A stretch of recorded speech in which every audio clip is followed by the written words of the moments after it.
Hi, it's Frida and welcome back to another Mom Chat Mondays. On today's episode, we're talking all about apps. There are 6 apps in total that I would recommend to you, and 3 of them I used when I was trying to get pregnant and during the pregnancy time, and the other 3 were for after Declan was born up until now. Before we get started, go ahead and like this video and subscribe to my channel so you're always up to date with new videos that get posted. And without further ado, let's get started. Okay, so I'm going to turn on my screen record. I have all of my pregnancy mom related apps under a folder called Mama and Baby. And the very first app I recommend is the first one in this folder, and that is the Natural Cycles app. Natural Cycles is an app that tracks your ovulation. There's a lot of ovulation tracking apps, but I found that this one was the best one because it also tracks your basal temperature, the temperature of your body. It's not a free app, it is a paid app, but once you have a subscription, they send you a little thermometer that looks like this. And the purpose of this thermometer is every morning when you wake up, you put the thermometer under your tongue and you measure your body temperature. It should be around the same temperature every day unless you're like sick or you haven't had enough sleep or anything like that. You'll take your temperature and then you'll put in the results into the app, and then as it starts to track every day, it'll show when your temperature starts to rise, and it's in that rising of the temperature you'll know that you are starting to ovulate. So you can use that by itself or combine it with ovulation test strips and use them both to figure out, like to pinpoint like to the day when is the optimum time to get with your partner and get to business. So let me show you a bit into the app. When you open the app first thing in the morning, it'll come up with a temperature page that looks like this, and you would put in your temperature. So if you're sick or if you slept differently, or if you're hungover, it cancels out that temperature measurement because it considers it an outlier, and so it doesn't affect the other data in the algorithm.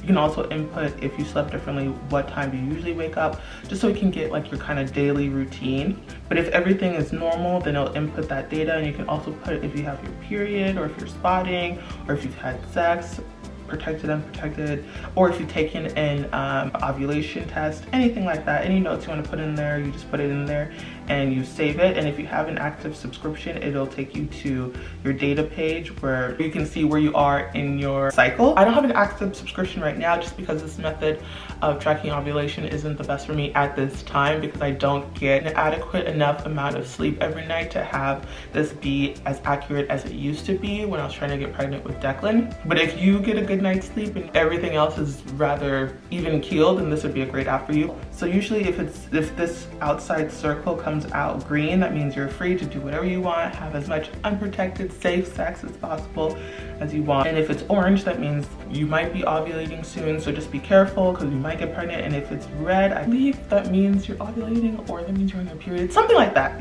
You can, the colors may have changed, it's been a while since I've used this, but you can get it, and there's a free trial, so you can just like figure your way through this to try it out.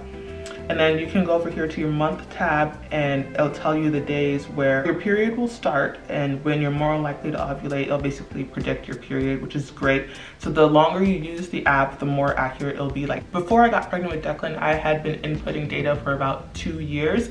So it was pretty accurate, like almost to the day. So I could plan trips, I could do whatever around my period, and I wouldn't have to worry about it being off or surprise periods or anything like that. So that's super helpful even if you're not trying to get pregnant right now. The more data you put in there, the more accurate it will be. So you just have to remember to like measure every day. I used to have this by my nightstand, so in the morning right when I woke up, I would just reach my arm over, open it up and put it in my mouth.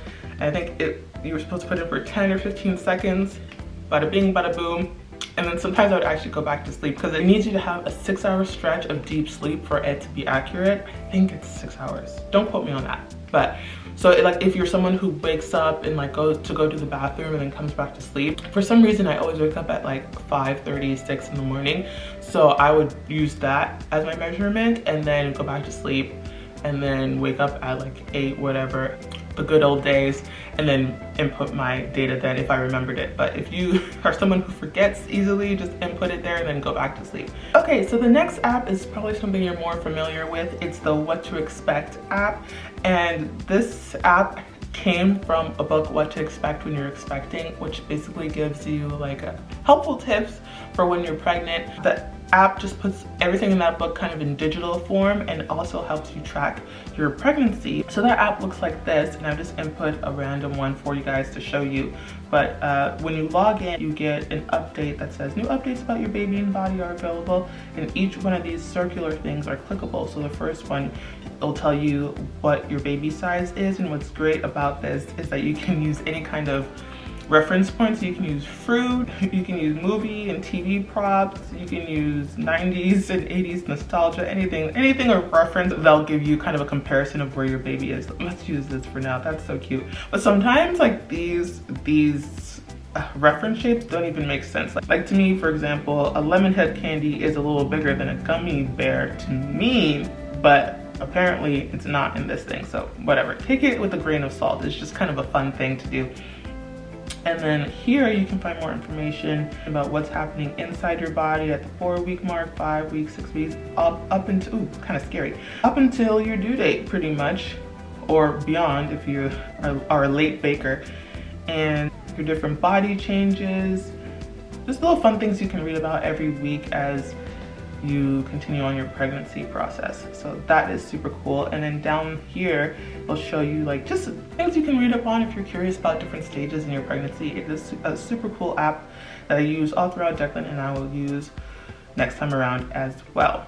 Now the great thing about the What to Expect app is that it's free, so that's super helpful, so you don't have to pay a subscription for that. Now the next app is one that is near and dear to my heart. It is the Expectful app. And I touched on this previously. I had a miscarriage the pregnancy before Declan's pregnancy.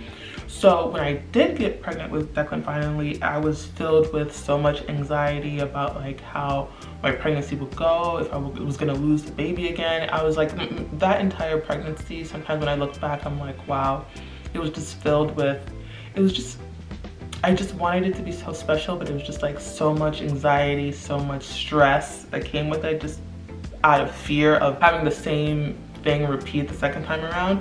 So what kind of helped me get through it, especially through the first trimester when it's like the most risky, was the Expectful app. Now what this app is pretty much like a meditation app, and it helps you just get centered in your breathing, centered in your mind. It helps you rearrange your thoughts in a more positive way. As I always say, your thoughts become things. You know, it's kind of debilitated thinking that since I was having so many negative thoughts, it was gonna like ruin the entire pregnancy. So I just looked up something that would help me refocus my thoughts, and this was it. It was so helpful. So it gives you like different meditation collections just to help you through the pregnancy process. You can change your trimester, let's say first. And you can choose if you want 5-minute meditation, 10-minute, 20 minutes, and it's kind of like a guided process to help you there. I don't have an active subscription right now just because it is a paid app again, sorry.